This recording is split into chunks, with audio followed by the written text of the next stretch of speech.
Hey guys, it's time to spend a little bit of time on the Tower of Pwnage. So I wanted to share this live as I complete it in this video. So I've worked my way up through the floors of the tower up to the very last floor up here. So I haven't done it before. This is the first time completing. Oh, let's go back one. So hopefully we can get through this and not have any troubles. I think just to get a sense for what it took, I'll just talk about it for a minute. I think the couple of the best strategies I mentioned in the last video, but it really helped out. I leveled up a bunch of the characters I don't commonly use and basically used them to absorb the special attacks, the first 2 to 3 rounds of special attacks from the different characters that I was fighting against. And that worked really well. I think it was difficult to get up. It certainly wasn't easy to get up past all the floors, but it's only going to get easier from here on out. I mentioned I'm already at the level cap, and I'm getting more and more of the characters up to higher levels, which means they can absorb more of the damage and bring those other stronger teams in to finish off the rest of the group. So that worked out really well. I'll probably continue to try to do that same strategy going forward. It does take a fair amount of time to go through the tower as well, so just plan for that. And I got near the end of the day yesterday and just didn't have enough time to keep going. So another thing to mention, I actually started this tower yesterday and, like I said, ran out of time, and I assumed it would just complete the run, like auto-complete it at midnight, and then I'd start a new one the next day. That didn't happen. It didn't refresh any of the characters. Everything just stayed exactly the same. So I'm also not sure, and we'll be checking right now to see after we've completed this tower, which hopefully we'll have success here in a few minutes, then we'll see if it gives us another option for today or if I just missed out on that second day. So we'll find out. The first thing I'm going to do, just like with the previous floors, we'll go in here and I'm going to try to pick a trash team just to get him to use special attacks on the first run. So let's see, who do I have left? I'll probably end up using most of those guys for the attack, so let's put in, we'll just take in a fast character. I'm not going to end up using fast characters to attack him, so we'll try to absorb some damage with these two. And for now, let's just stick with that. Okay, accidentally hit him, so we'll take these 3 in. And you don't have to use a full team.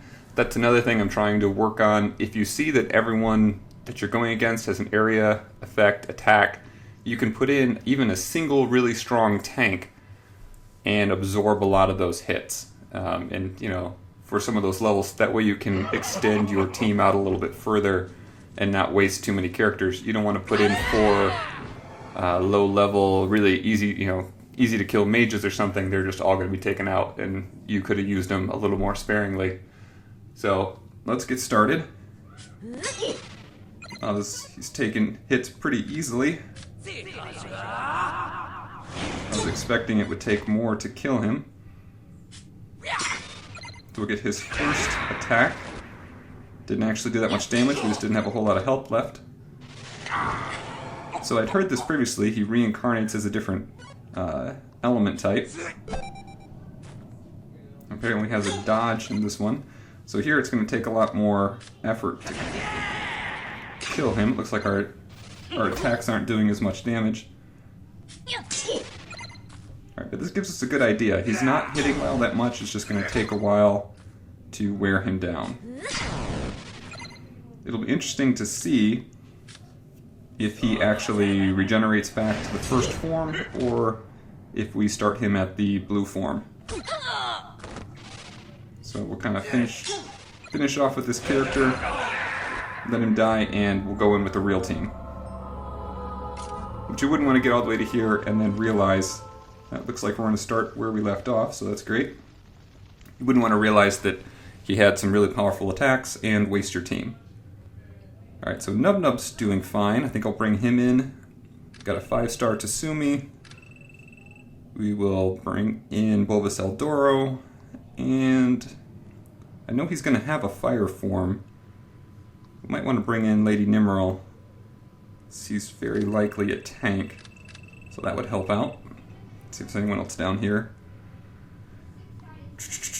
So he'll likely have a fire form, so we'll have her in there just so we've got someone who at least we don't have a negative impact coming from. And then let's go with this team. It should be a fairly strong team, and he seems to actually not be all that difficult. I don't know if one of his later forms will make it harder.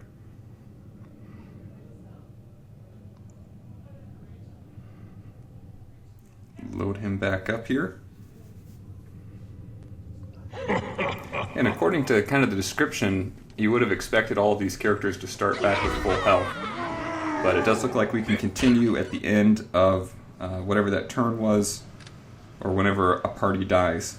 So go ahead and hit him with this.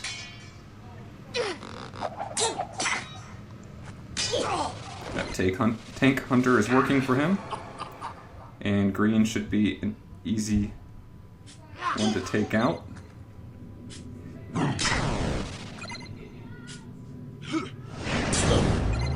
No trouble yet. That Team Mend on crit really helps out with Chief NubNub at these higher levels. His crit rate is close to 25%. I have to look back to see exactly what he's listed as. Right now we're not having any trouble, so we're just going to keep auto-attacking until we need to use those other skills. If we ever get to that point.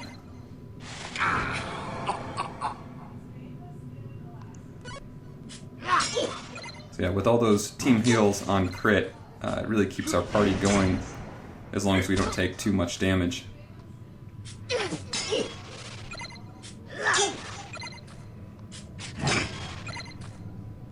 So this should be the fourth form. I'm expecting one more form after this. Should be his fire form. Yeah, there we go. So far we haven't had any trouble. Hopefully that keeps up. It would be nice to get to the top here and then have a not too challenging character to take out, especially because the route up the tower takes quite a bit of effort. Yeah, so far we're looking good.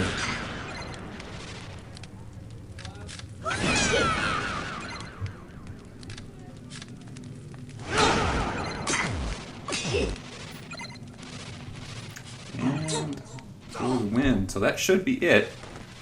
Not expecting him to resurrect again. There's the purple chest. Nice. Some tokens for King Yorick. Let's see what else we get. Alright, so we finished it. We got a bunch of scrolls. Here's the rest of our stuff. Some King Yorick stuff. Oh, and there's the gems. That's what I was most interested in. Decent amount of gold. Did take a lot of work though. And some Pwnage points. We'll take a look at the Pwn shop as well. And a bunch of energy, which is helpful. So, pretty good rewards if you can make it all the way through. Let's look at the shop today. So it's going to take a while if we're going to get all the way up to those Evos.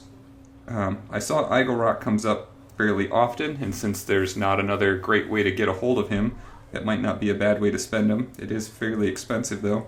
It looks like it's going to be probably every other day you'd be able to have enough to unlock him. Or maybe a little more, maybe a little sooner than that. I guess we did get around 2,000 for that. And then also this stamina boost could also be beneficial. Get another 10 runs through dungeons to collect tokens and gold and everything else. So that's it.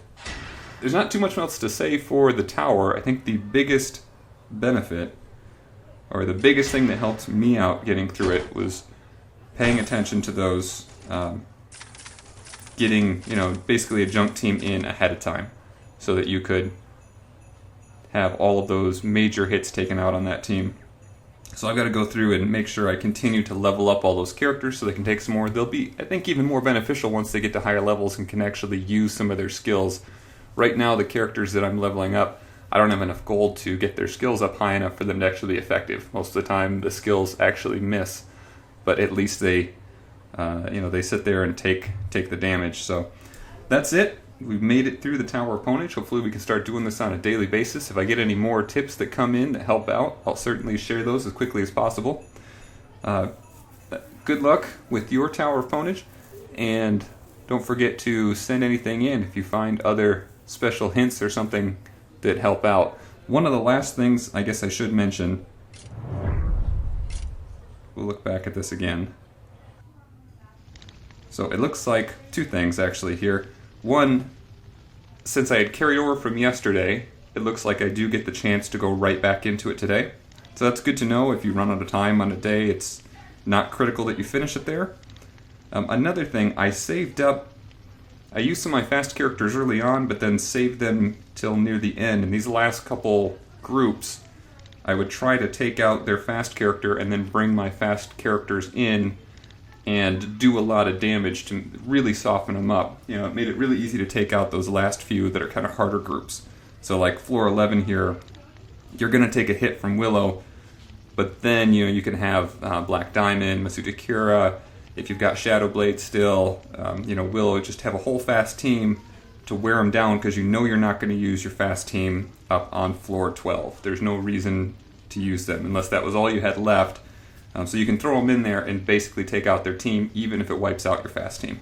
You shouldn't have any trouble there. So I would save, you can use them early on, but make sure you save a fair amount of health for those characters and some of their skills to help you out when you get to those upper floors. So that's pretty much it.